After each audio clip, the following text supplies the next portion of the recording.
ಇವಳು ಊರ್ ಮಾನ ಮರವಾದಿಗೆಲ್ಲ ಮಸಿ ಬೆಳೆದ್ಬಿಟ್ಟು ಯಾವನಿಂದನೋ ಓಡೋದವಳು.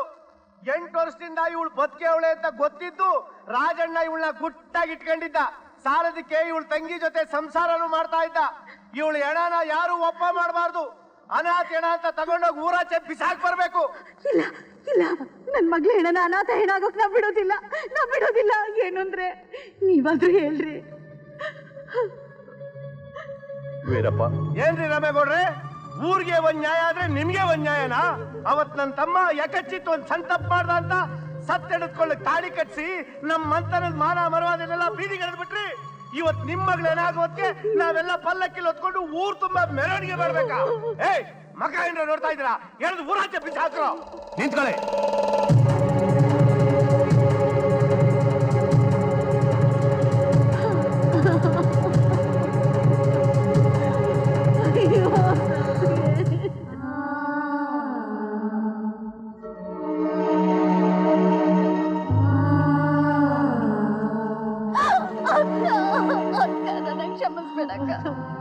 ನಿಜ ವಿಷಯ ಏನು ಅಂತ ತಿಳಿದೆ ನಾನು ಅವಸರ ಪಟ್ಬಿಟ್ಟೆ.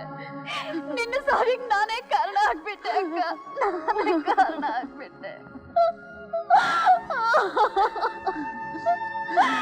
ಅಕ್ಕ. ಅಯ್ಯೋ ಅಕ್ಕ. ಯಾವನಾದ್ರೂ ಈ ಹೆಣ ಮುಟ್ಟಿದ್ರೆ ಅವನ ಹೆಣ ಬೀಳುತ್ತೆ. ಯಾರು ಹೆಣ ಮೊದಲು ಬೀಳುತ್ತೆ ಅಂತ ನಾನು ನೋಡ್ತೀನಿ.